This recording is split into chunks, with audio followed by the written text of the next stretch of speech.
adduunku wuxuu marayaa marxalad xasaasi ah.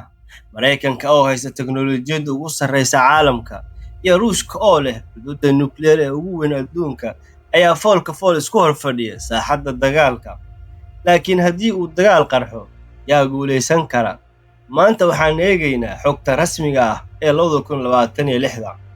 Dhaqaalaha iyo miisaaniyadda. Farqiga ugu weyn wuxuu ka bilaabmaa jeebka.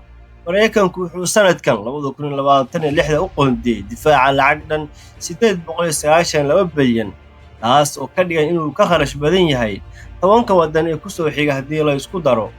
Ruushku inkastoo uu miisaaniyaddiisa kor u qaaday dagaalkii Ukraine darteed, haddana wuxuu joogaa ku dhawaad 103 bilyan. Maraykanku wuxuu xoogga saaraa soo saarista hubka casriga ah, halka Ruushku uu xoogga saaro hubka raqiiska ah ee tirada badan. Awoodda cirku waa halka uu Maraykanku ka taliyo.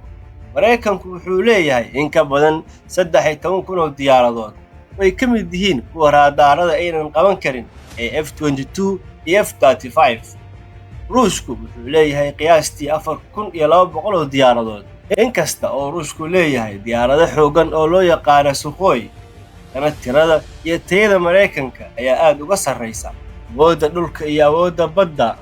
Haddii dhulka la yimaado, Ruushka ayaa leh tirada ugu badan ee kaarayaasha, iyagoo haysta in ka badan 12,000 oo kaare.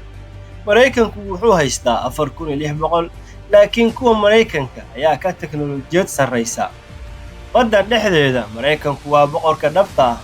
Wuxuu haystaa 11 maraakiibta xambaara diyaaradaha, halka Ruushku uu haysto mid keliya oo mar walba ciladaysan. Si kastaba, Ruushku wuxuu leeyahay maraakiibta quusa oo aad u khatar ah, kuwaas oo qaadi kara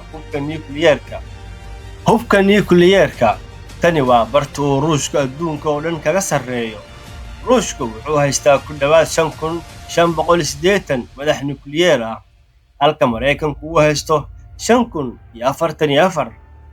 Bisha Febraayo ee 2026, heshiiskii xakamaynta hubka ee New START ayaa dhacaya, taasoo ka dhigan in labada dhinacba ay hadda bilaabeen tartan cusub oo dhanka hubka nukliyeerka ah.